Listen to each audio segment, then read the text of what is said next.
ओम शांति। आवाज आ रही है? जी। अच्छा, तो पिछले सेशन में हमने जाना था बहुत बहुमूल्य रतन, शक्ति की बचत का सिद्धांत। कई बार हम बोलते हैं शक्ति मित बेता, तो लोगों को समझ में नहीं आता, इसलिए शक्तियों को किस तरीके से बचाया जाए, और इसी के साथ जुड़ा हुआ है अहिंसा के सिद्धांत। अगर हिंसा होती है तो शक्ति ऑटोमेटिक ज्यादा खर्च होगी ही होगी। आज के मानव को तो ये भी नहीं पता है कि किस किस क्षेत्र से या किन किन वजहों से हिंसा हो रही है। तो मुझे यही फिर विचार आया कि इसको भी क्लियर करना बहुत जरूरी है। तो सबसे बड़े मुश्किलात की बात तो ये होती है कि जब भी कोई बीमारी आ जाती है, हम भले नेचर क्योर को फॉलो कर रहे हैं, कुछ बातों को समझ भी रहे हैं, लेकिन उस दौरान में भी अगर कोई बात आ गई, बुखार आ गया या कुछ आ गया, तो ये बात अभी डाइजेस्ट नहीं हो पा रही है कि ये एक वाइटल एफर्ट है टुवर्ड्स हेल्थ। ये पहला ही टॉपिक है, टुवर्ड्स हेल्थ।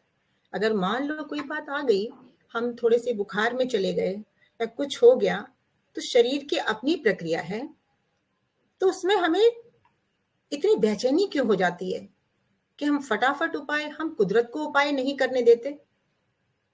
नेचर क्योर की भी जो लोग शिक्षा रखते हैं, बाहर से कुछ शिक्षा लिया है, वो भी कुछ ना कुछ जानते हैं, तो पहले चूंकि उनको इससे आराम मिला है तो फिर से वो वही अपना लेते हैं। तो बात तो वही हुई ना, रेमेडी माइंडेड। यहाँ तो रेमेडी माइंडेड होना नहीं है, यहाँ पर तो हमें अपने उन कारणों को दूर करना है जिनकी वजह से अभी यह कुदरत ने एक सुंदर प्रयास किया है।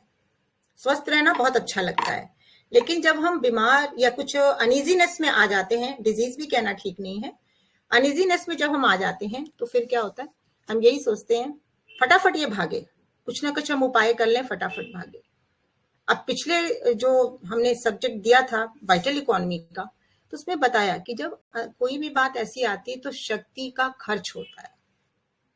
अब शक्ति को जबरदस्ती से कुछ अनावश्यक जबरदस्ती वाले अगर हमने काम दे दिए तो हिंसा होगी होगी, काम तो बनेगा, रोग भी ठीक हो जाएगा। लेकिन चूंकि आप लोगों को इतनी सुखानुभूति तो फिलहाल नहीं लगती है अभी है, तो रेस्ट और क्योर दोनों के बीच की कड़ी को समझना है। अगर कुछ भी ना समझ में आता हो तो भी, जैसे पहले जमाने में होता था, कुछ बुखार आया, कुछ जुकाम आया, तो हम क्या करते थे, एक किनारे लेट जाता था, मतलब पड़ जाता था वो इंसान, रेस्ट करता था, भोजन नहीं लेता था, क्योंकि वो उस समय सोमेटिक अवेयरनेस थी। आज सोमेटिक डिसऑर्डर्ड है, उस समय एक हमारी बॉडली अवेयरनेस थी, अंतः प्रवृत्ति ही बोलती थी, और स्वाद नहीं लगता था, काम करने की ताकत नहीं होती थी, नींद भी नहीं बनती थी, शरीर में दर्द रहता था, लेकिन बहुत ज्यादा उपाय नहीं करते थे, क्योंकि उस समय ज्ञान था कि नहीं था ये मुझे नहीं मालूम, लेकिन इतनी सहन शक्ति तो थी कि ऐसे समय में हमें थोड़ा किनारा करना है। लेकिन आज की ज्ञानवान दुनिया में और भौतिक युग में बहुत सारी ऐसी चीजें हैं जिनको अपनाने की ओर हम बढ़ते हैं, साधनों को अपनाते हैं, तो ठीक है, सामने से कुछ आराम तो बन ही जाता है, लेकिन पूरे आराम उससे मिलते नहीं है, अंदर वो लेटेंट ही रहता है। वो जो बीमारी आई ना, बुखार आया, हमने एक दिन में ठीक कर लिया, कुछ दवाई तो नहीं ली, बहुत अच्छा किया, दवाई नहीं ली, ये एक स्टेप तो चलो क्रॉस किया, लेकिन उसके अलावा हम कुछ जल नेथी या कुछ और तरीके की चीजों का जो प्रयोग कर लेते हैं, कुंजल नेती, इस तरह की चीजें बाहर के नेचर क्योरिस्ट बताते हैं या पढ़ाई में बताया जाता है, तो इसमें कोई बहुत बड़ी शाबाशी नहीं है। उसको ले लिया और बुखार उतर गया, आराम मिल गया, दुनिया के काम करने लगे। नहीं, इतने होशियार बनो, क्योंकि हर बीमारी के पहले कुदरत इतनी ज्यादा वफादार है कि वो हमें एक वार्निंग देती है, चेतावनी देती है, एक अलार्म बजता है। बुखार आने के पहले भी, कोई और तकलीफ आने के पहले भी कमजोरी लगने लगती है, शिवरिंग होने लगती है, तो उस समय हमें समझना है, ये ज्ञान का एप्लीकेशन उस समय अगर कर लें तो बहुत ज्यादा लंबा काम नहीं पड़ेगा। तो फिर prevention is better than cure, ये तो है सही बात। तो उस समय में मान लो अगर हम उस समय नहीं भी अवेयर हो पाए, क्योंकि इतनी ज्यादा तो अभी परेशानी नहीं लग रही है, तो कोई बात नहीं, अगर मान लो तेज बुखार भी आ गया है तो भी खुश रहो, क्योंकि पहला ही स्टेप है मन को शांत रखना। मन शांत तभी होगा जब हमें इसकी पूरी जानकारी होगी, जिसको कि स्वामीनाथन जी ने बताया था अंडरस्टैंडिंग, नॉलेज की अंडरस्टैंडिंग। जितनी ज्यादा हमें अंडरस्टैंडिंग होगी उतना ही हम शांति पूर्वक कुदरत को काम करने देंगे। मेन चीज है जो कुदरत अंदर काम कर रही है, सैनिटेशन बना रही है। आज की दुनिया में बाहर के सैनिटेशन पर बहुत ध्यान है, जैसा कि आज का टॉपिक है फिलहाल कि हिंसा क्या चीज है, किन किन तरीकों से हम अपने ऊपर वायलेंट कर रहे हैं, जिसके प्रति हम सजग ही नहीं है। जब सजग नहीं है तो सचेत भी नहीं है। रात से ही यह बात शुरू हो जाती है, दिन का प्रभाव रात पे, रात का प्रभाव दिन पे पड़ता है। तो हमें क्या सुधारना है? दिन भी सुधारना है। तभी कहा गया कि नेचर नीड्स कैरेक्टर। अगर दिन भर हम लोगों के साथ बकबक झकझक में रह गए, तन तनाव में रह गए, तो रात को नींद तो बनेगी नहीं। बहुत लोग कहते हैं नेचर क्योर को भी फॉलो कर रहे हैं, खाना भी अच्छा खा रहे हैं, फिर भी कहते हैं नींद नहीं आती है। नींद इसलिए नहीं आती है क्योंकि आप मन को इतना थका देते हो और तन को थकने का मौका ही नहीं देते। तन नहीं थकता है, केवल मन थकता है। इतने इतने विचार, मन में तो विचार आना उसका भोजन ही है, पर विचार भी कौन से आने चाहिए, किस दिशा में हम बढ़ रहे हैं। तो वो जो विचार हैं वो इतने ज्यादा आते हैं कि हम रात तक सोने की कंडीशन में हो ही नहीं पाते हैं। सारा दिन बाहर की न्यूज, बाहर की बातें, बाहर के तनाव यही सब चीजों में लगे हैं। शरीर से भी कुछ थकते हैं, लेकिन मन से उससे भी ज्यादा थकते हैं। और उसके भी अलावा जब रात को रिलैक्स होते हैं, सोने का टाइम होता है, तो फिर हम फोन लेकर वाकई देखते हैं। देखो किस तरह हम हिंसा करते हैं। फोन के उस समय का जो रेडिएशन है, 9 बजे के बाद फोन को बिल्कुल भी नहीं टच करो। बहुत जरूरी हो, कोई ऐसी बात आ जाए तो बात दूसरी है, लेकिन अपने रिलैक्सेशन के लिए उसको टच नहीं करो। अगर कुछ मान लो रिलैक्सेशन चाहिए भी, तो आप उसको दूर रखकर कुछ सुन सकते हो, लेकिन उसको देखना बिल्कुल नहीं है। देखने से जो हमारे मन मस्तिष्क पे, हार्ट पर जो रेडिएशन या जोर पड़ता है, इसे अभी लोग उतना समझ तो रहे हैं, लेकिन उससे उसकी दास्ता से मुक्त नहीं हो पा रहे हैं। तो इसलिए आप अगर सोना चाहते हैं, क्योंकि सोना ही जगना है, जगने के दिन भर की क्रिया में जो सुचारू रूप से चलना है वो हमारे सोने के ऊपर ही निर्भर करता है। लक्ष्मण शर्मा जी ने एक बार बताया था कि ये मानो जो है सभी अंगों ने, पहले भी शायद मैंने बोला होगा, सभी अंगों ने एक सभा की, अपनी अपनी व्यथा, गोल में सभा की, अपनी अपनी व्यथा व्यक्त की, कि ये मानो इतना बुद्धू है कि ढंग से काम भी नहीं लेना जानता है। तो जब ढंग से काम नहीं लेता है तो गलत तरीके के काम लेता है, तो जिससे कि थकावट अंगों की बनती है। तो यह अंगों की व्यथा है। व्यथा माने हिंसा है। तो अगर आप रात को ढंग से सो गए, मान लो उसके अलावा भी अपने हाथ पैर मुंह को धोकर रात से शुरू, अच्छा रात के समय में सबसे बड़ी गड़बड़ी जो नींद नहीं बनती है, क्योंकि नींद हमारा बहुत बड़ी खुराक है। ज्यादातर हम कब्र में ही सोए हुए हैं, कफन में ही सोए हुए हैं। आप चेक करके देख लेना, घर गंदा ना हो जाए, बाहर की हवा गंदी है तो अंदर की कौन सी शुद्ध है। और फिर जो हमारे साधन है वैज्ञानिक, उनके प्रयोग करके बंद कमरों में जब हम इस तरीके से सोते हैं, तो जो रात के समय में न्यूट्रिएंट चाहिए होता है ड्रेनेज के लिए और न्यूट्रिशन को अपनाने के लिए, कुदरती तौर से वो बिल्कुल मिलता नहीं है। ये तो एक बात है। खिड़की बंद, पर्दे बंद, और घर जिसमें सो रहे हैं उसमें भी बहुत तरीके के सामान से फिर भी भरा हुआ है। सामानों को निकालें। हर सामान श्वास ले रहा है, जो जरूरत की चीजें हैं उनका ही सिर्फ घर के अंदर उनको रखें, खासकर सोने के कमरे में। तो उसके भी अलावा सूक्ष्म जीवी से बचने के लिए, माने मच्छरों से बचने के लिए, हम जो आजकल के वैज्ञानिक चीजों को अपनाते हैं, सिंपल मच्छरदानी नहीं अपनाते। सिंपल मच्छरदानी में बहुत अच्छा है। किसी तरीके से भी आज तक हमने कभी भी कोई चीज इस तरीके की, अपने अनुभव से बता रही हूं, नहीं इस्तेमाल किया। इसलिए सोमेटिक अवेयरनेस है। धीरे धीरे जो इन सब चीजों का इतना कुप्रभाव पड़ता है कि आज उसको बीमारी का रूप दे दिया गया, इन्फेक्शन फैल रहा है, डरा दिया गया, जिसको कि नाम आपको पता ही है। और उसकी रोकथाम के लिए क्या उपाय किया वो भी आपको पता है। अंदर की सैनिटेशन बहुत जरूरी है, अंदर की इकोलॉजी को ठीक रखना बहुत जरूरी है। बाहर की तरफ तो हम बहुत रख रखाव कर ले जाते हैं, लेकिन अंदर की तरफ हम बिल्कुल भी नहीं ध्यान दे पाते हैं। अंदर की जो मैं बात कर रही हूँ वो वही कर रही हूँ कि अंदर जितना खून है, जितना मैंने नहीं, खून है, टिश्यूज हैं, इन सबको क्लीन होने के लिए कुदरती तौर से जो सामान चाहिए वो देने में हम कंजूसी करते हैं। ये सबसे बड़ी हिंसा है। ढंग से सोते नहीं, ढंग से खाते नहीं, हैं, जल्दी जल्दी में खाते हैं, पीते हैं, बातचीत करते हुए खाते पीते रहते हैं। तो कोई बात नहीं है, अभी हमने इसको भी अपना स्वभाव बना लिया है, अब इसके दुष्प्रभाव भी दिख रहे हैं। तो हमें तो इलाज यहाँ पर करना है, रात से शुरू करना है। रात का भोजन 8 बजे तक ले लें, अगर 8 बजे के बाद ना भी अगर मौका लगे 8 बजे के बाद का, तो बहुत लाइट भोजन लें, क्योंकि भोजन का प्रभाव रात की नींद पर बहुत पड़ता है। भर पेट खाएं, लेकिन क्या खाएं ये समझना है। सेकेंडरी फूड को अगर लेके सोएंगे तो फिर अंदर बेचैनी रहेगी, बेचैनी रहेगी तो अच्छी नींद नहीं बनेगी। सुंदर विचारों के साथ ही सोना है। इसके लिए अपने दिनचर्या को भी अच्छा रखना है। दिन में हम जिन लोगों से भी मिले, भले वो कटु हों, लेकिन हमें मधुर बनना है। अगर बनेंगे, प्रयास करेंगे, तो उनकी कटुता भी हम दूर करेंगे अपनी मधुरता से, कि तरंगे हमारी। इसके बाद फिर सुबेरे हम उठते हैं तो किस तरीके से हिंसा होती है। रात को सोते नहीं है तो सुबेरे नींद नहीं खुलती है, ठीक से जब नींद नहीं खुलती है तो ताकत नहीं दिखाई देती है।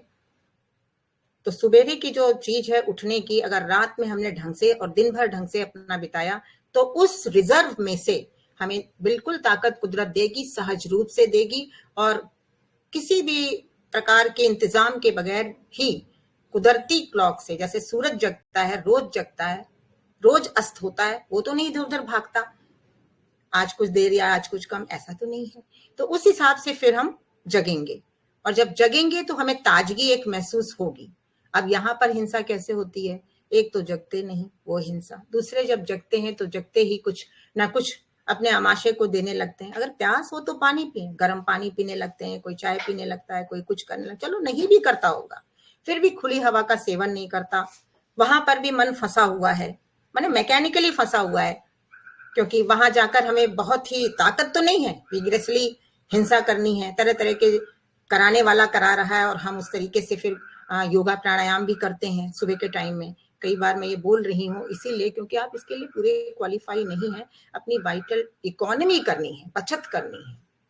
और अगर नहीं, तरह तरह के जो प्राणायाम है, शीतली, शीतकारी, भ्रसिका, इन सब से किस तरीके से हमारी शक्ति बेवजह यूज होती है।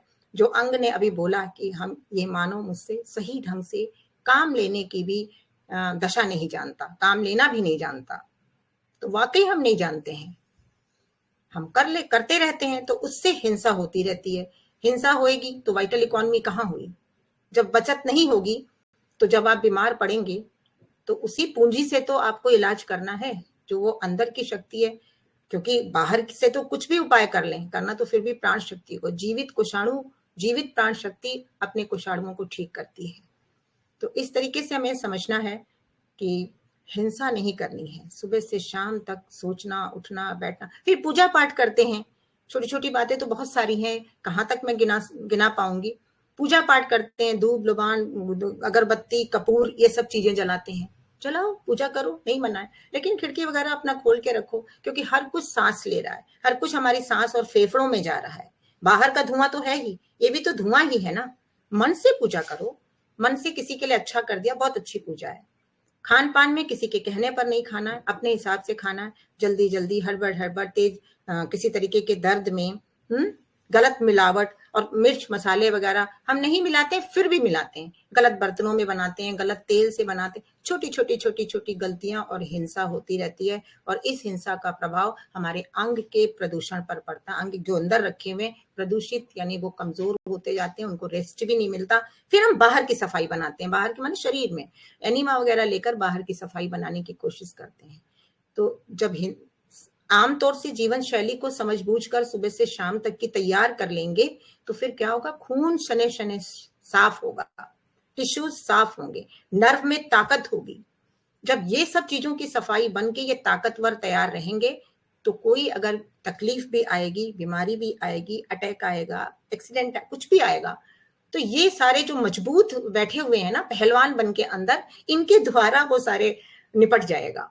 बाहर से इसके लिए ज्ञान की बहुत जरूरत है। फिर अपने आप को ही तौलना है, एसेस करना है अपने आप को ही कि हमारा लेवल ऑफ हेल्थ यानी स्वास्थ्य का स्तर कितना गिरा है, ये आप खुद डायग्नोस करना है, कोई और नहीं बताएगा डायग्नोस करके। क्यों? ये कैसे करें? बहुतों को पता नहीं है। अरे आपको अपनी भूख का अंदाजा लग रहा है कि आज भूख ठीक नहीं लग रही, पहले तो ठीक लगती थी। नींद ठीक नहीं आ रही, पहले तो ठीक आती थी। सो के उठते थे तो बहुत ताजगी लगती थी, अब कुछ नहीं लग रही है। ये सारी बातें ही तो असेसमेंट है।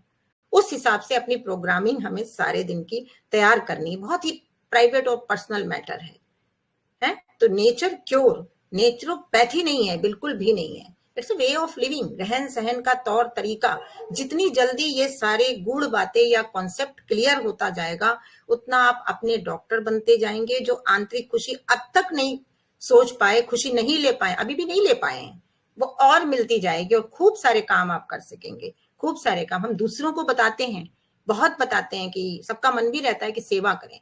सबसे पहले अपनी सेवा करनी है। अगर अपनी सेवा आप नहीं कर पा रहे हो तो दूसरों की सेवा करने का भी कोई परिणाम जल्दी नहीं निकलेगा। तो हिंसा और अहिंसा के द्वारा किस तरीके से हेल्थ डैमेज होता है और हेल्थ प्रमोट होता है, इस कॉन्सेप्ट को अपने आप भी कुछ एसेस करना है कि दिन भर में जो भी चीज प्राकृतिक नहीं हो रही है, अप्राकृतिक चीजों की ओर हम बढ़ रहे हैं, तो वो सारी की सारी हिंसा है और वाइटल डिप्लीशन ही है। इसके अलावा कुछ भी नहीं है ना। हम बहुत ज्यादा नहीं बोलेंगे, थोड़ा ही बोलेंगे, आपको थोड़े में ही ज्यादा समझना है। और उसके अलावा जो हमने अपनी समरी बनाई है उसमें हम अब बोलना चाहेंगे। ये तो जो बताया इसका विस्तार का कोई अंत नहीं है। ये अपने आप सुन सुनकर समझो। अभी क्वेश्चन आंसर के सेशन में आपकी लाइफ स्टाइल क्या है ये तो आप ही जानते हो, मेरी क्या है ये मैं जानती हूँ, है ना। तो उसमें से आपको जो कुछ समझ में आए केवल उस रिगार्डिंग ही प्रश्न पूछे जाएंगे। जो आज का क्लास चल रहा है अपने अनुभव नहीं बताने हैं, केवल जो उसमें परेशानियां आ रही हैं, जैसे मैंने जो भी कहा ये हिंसा है, ये नहीं करना है, तो आम जिंदगी में ये चीजें नॉर्मल चल रही हैं तो उनको हम कैसे रिमूव करें या कैसे ठीक करें, उसके रिगार्डिंग ही प्रश्न लेना है, पूछना है। और बिल्कुल थोड़े थोड़े समय में, क्योंकि आज काफी लोग हैं, सबको समय देना है। तो अब हम आप लोगों को जो बहुत ही हमने मोती चुन के रखे हैं वो बताते हैं। ये तो अभी ऐसे ही बोल दिया है, उस पर आप ज्यादा ध्यान देना, जो ये हमने बनाया हुआ है नोट्स, है ना। देखो सुनो। Disease is a vital process. शक्ति मितव्ययिता का पालन ही स्वास्थ्य बढ़ाने का साधन है। क्योंकि दोनों एक ही हैं, अहिंसा या शक्ति मितव्ययिता दोनों साथ साथ चलते हैं। फिर हमने ये बात इसमें जोड़ी कि आचार्य लक्ष्मण शर्मा जी ने कहा करते थे, यदि आधुनिक मानव के सभी अंगों की गोल में सभा हो तो प्रत्येक अंग अपने अपने कष्टों की कथा सुनाने लगेगा कि किस तरह वह अनावश्यक कार्यों से तंग हो रहा है। अंत में सभी अंग यह अविश्वास प्रस्ताव मानव के विरुद्ध इस आधार पर पारित करेगा कि वह अंगों को उपयोग करना तक नहीं जानता। सारा ज्ञान इसके अंदर आ गया। Nature cure requires character. क्योंकि अगर हमारा कैरेक्टर ठीक नहीं है, हम दूसरों के साथ व्यवहार ठीक नहीं रख पाते हैं, क्रोध करते हैं या रिएक्शन करते रहते हैं, तो अपने आप को ही हर्ट करते हैं, किसी और को नहीं। अपने ही अंदर की सैनिटेशन को बिगाड़ते हैं। निरोगी रहने के लिए जितनी स्वच्छता की आवश्यकता है उतनी ही आचरण की शुद्धि अथवा सदाचार की भी है। किसके लिए? निरोगी रहने के लिए। तो ये धीरे धीरे अपने जीवन में उतारना है, क्योंकि nature cure is a integral part of spirituality. जो नेचर में चलना चाहेगा, प्रकृति के अनुसार चलेगा, वो कुछ ना कुछ तो स्पिरिट उसके अंदर जागरूकता। स्पिरिचुअलिटी माने कोई पूजा पाठ नहीं है, जो मैंने लिया है वो यही लिया, सदाचार। अब हम देखेंगे कि हिंसा हम कैसे और अपने अलग अलग ऑर्गन्स के साथ कैसे कर रहे हैं, उसकी जो डेफिनेशन या उसके जो बताए गए हैं। तो सबसे पहले डाइजेस्टिव सिस्टम। इसी बात को आचार्य शेषाद्रि स्वामीनाथन जी ने प्राकृतिक स्वास्थ्य शास्त्र में और एक और इंग्लिश की जो बुक है उस दोनों में बहुत अच्छी तरह क्लैरिफाई किया हुआ है। मैंने उसमें से कुछ जरूरत के पॉइंट्स लिए हैं, आप लोग के पास अगर वो बुक हो तो जरूर पढ़ लेना। तो हिंसा सबसे पहले डाइजेस्टिव सिस्टम के प्रति। पहली पॉइंट है बिना भूख खाना।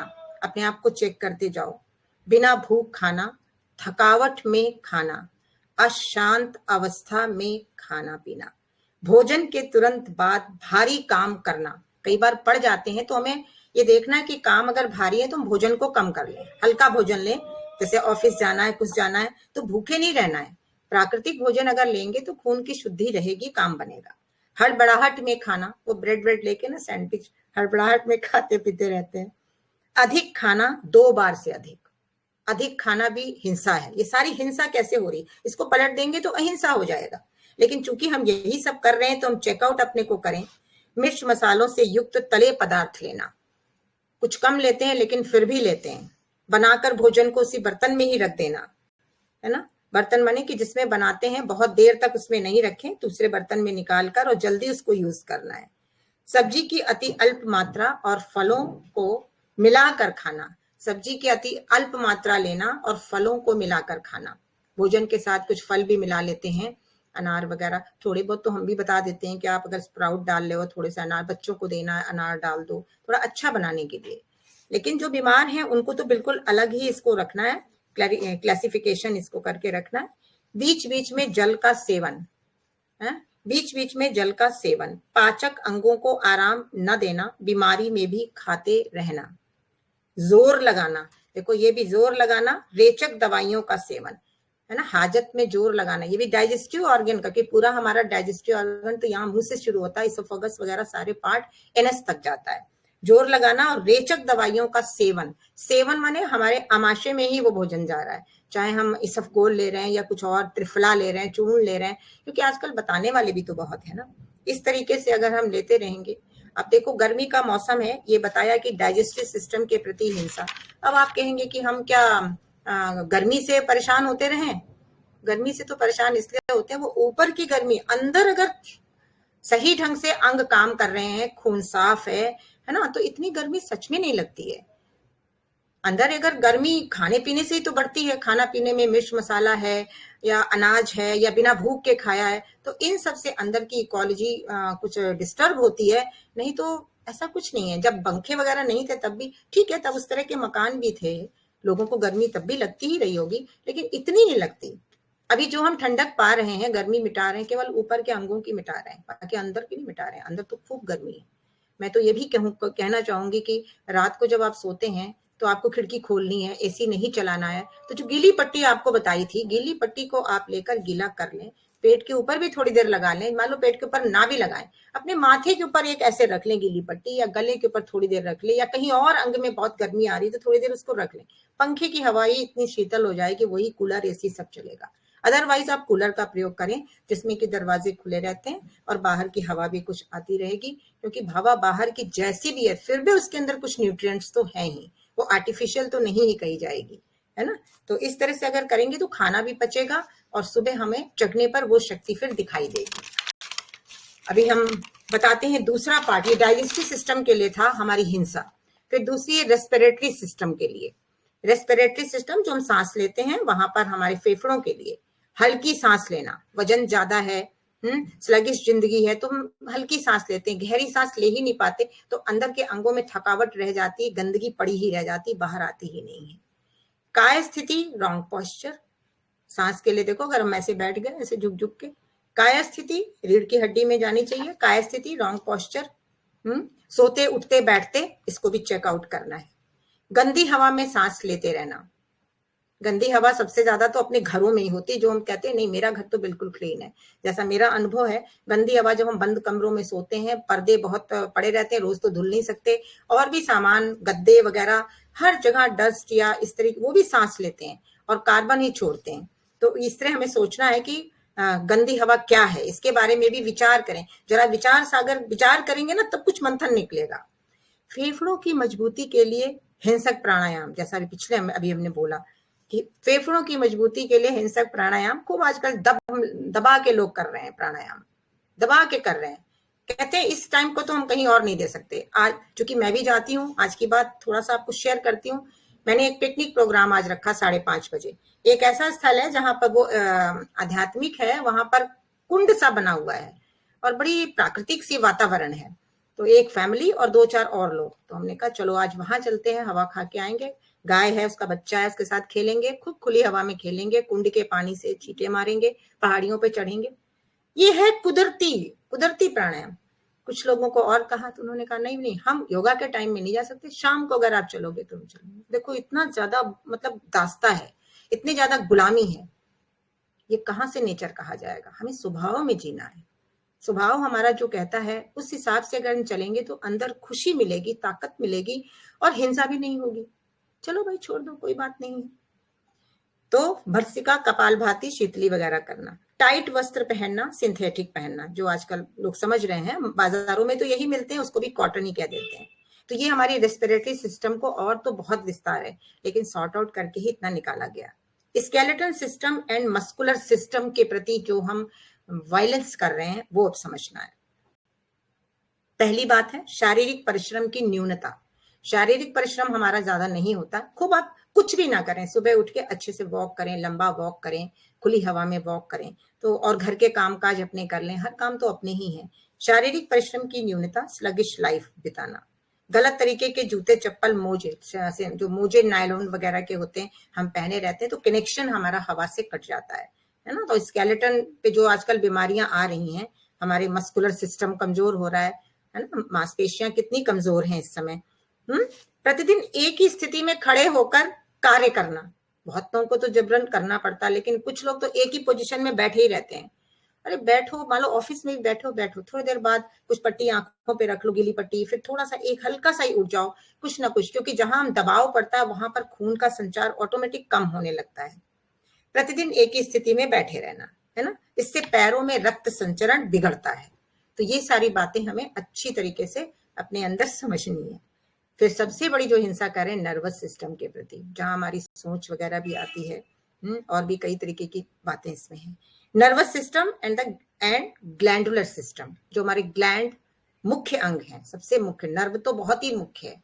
नर्व की तारें डैमेज हो जाती हैं, वो हमारे सोच, खान पान, तरह तरह के और जो हम चलन चलते हैं उसका प्रभाव पड़ता है। तो उसमें पहली पॉइंट है दीर्घ काल तक किसी स्वास्थ्य नाशक क्रिया का करना, दिनचर्या अपनी कोई स्वास्थ्य नाशक क्रिया, उसको मतलब क्या हुआ कि कोई बैठा है तो लैपटॉप पे बिल्कुल बैठा ही हुआ है, ठीक है, अभी आजकल ऑफिस के काम में फिर भी अब बताया गया, हिदायत तो दी ही गई है ना। तो दीर्घ काल तक किसी स्वास्थ्य नाशक क्रिया को करते रहना, इससे हमारे नर्व पे बहुत ही जोर पड़ता है। और सोच विचार को गलत रखना, सोच विचार, आज की स्थिति तो ऐसी हो गई है कि ऐसी दूषित सोच विचार हो गई है, क्यों, खान पान दूषित, रहन सहन दूषित, और जो हमारे आसपास के संबंधी हैं, मतलब संबंध संपर्क दूषित, इन सब से हम मन के अंदर हाउ टू, मतलब उनके अंदर मरने तक की इच्छा आ गई है ना, किस तरीके से हम मरने तक की इच्छा तक जाग उठी है। तो वो नहीं आना चाहिए। अगर एक बार आ गया विल टू डाई, तो उसको हटाने में बहुत मेहनत है। उसका अर्थ यह है कि अंदर के अंग बहुत ही ज्यादा प्रदूषित हैं, बहुत ज्यादा नैरो हो चुके हैं कि मन में ये विचार उठ रहे हैं, और वो बने कहां से, इन्हीं सब वजहों से बने, उसी विचार को पोषित करते करते करते ये बात बनी। तो दीर्घ काल तक किसी स्वास्थ्य नाशक क्रिया को करना, अब उसमें चाहे आप योगा प्राणायाम को भी ले लें, स्वास्थ्य नाशक तो हम नहीं कहेंगे, लेकिन कुछ जो हमारे लिए नहीं है, और भी कई तरीके की बातें हैं, इसमें हम बताएंगे आगे। और सबसे महत्वपूर्ण बात है चाय, कॉफी, नशीले पदार्थ का सेवन, इससे बड़ा और क्या होगा नाशक क्रिया। धूम्रपान, मद्यपान, और उससे भी ज्यादा खतरनाक, बड़ी सीरियल वाइज लिखा गया है, क्रोध में चिल्लाना, क्रोध करना। मान लो किसी ने गलती भी करी है तो हमें क्षमा करने की, हमारे अंदर ये पावर अगर आ जाए, यही तो दैवी गुण है, यही अगर गुण हो जाए तो फिर तो हम ठीक ही हो गए, तो ठीक करना भी आसान हो जाएगा। तो किसी को भी ठीक करने के लिए, जो बीमार है बेचारा वो तो बहुत दुखी है ही, हर घरों में कोई ना कोई बीमार है और बहुत ही ज्यादा दुखी है, उसको ठीक करने के लिए जो थोड़े ठीक हैं अगर प्रयास करेंगे, उन्हीं उन्हीं के घर के लोगों से वो ठीक होंगे, बाहरियों से नहीं ठीक होंगे। तो अहिंसा का यह सिद्धांत शक्ति विद्वेता से अत्यंत घनिष्ठ रूप से संबंधित है, जिसके पालन से रोगी निरोगी और निरोगी उत्तरोत्तर स्वस्थ होते जाते हैं। ये हमारी अहिंसा की कुछ बातें रह गई थी, जो कि हमारे सिद्धांतों में ही आती है, और जिनको पालन किए बगैर आप कितना भी प्राकृतिक रूप से अपनी दिनचर्या बना लें, लाभ नहीं होगा।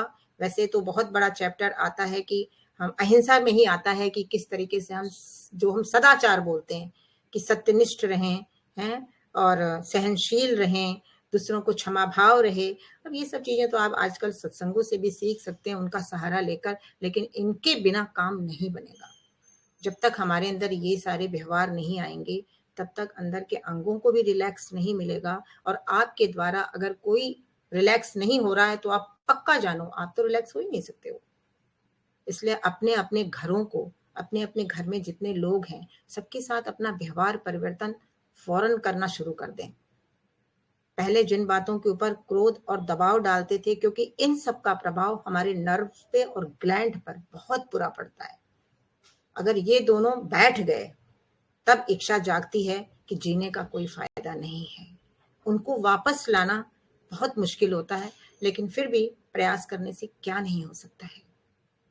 तो इन सब बातों को ध्यान में रखते हुए हम धीरे धीरे इस शिक्षा के द्वारा, ये स्वामीनाथन जी की शिक्षा है, इसको लेकर अपनी दिनचर्या और अपने मन को सुधार करेंगे तो हो ही नहीं सकता है कि हम स्वस्थ ना हो। हम खुद भी स्वस्थ हो जाएंगे। अभी जो लग रहा है कि हम बिल्कुल स्वस्थ हैं, हम भी स्वस्थ नहीं हैं।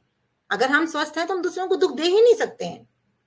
कि जो खुशी हमने पाई है, अगर मान लो कोई हमें दुख दे भी रहा है, तो भी हम दबाव डाल के उसके ऊपर व्यवहार नहीं करेंगे, हम उसके ऊपर रहमदिल बनेंगे। हमें ये लगेगा कि ये अगर गुस्सा कर रहा है तो जरूर इसके अंदर भी कोई तकलीफ है, हम इसके तकलीफ को और ना बढ़ाएं, तो ये बात जागृत होगी।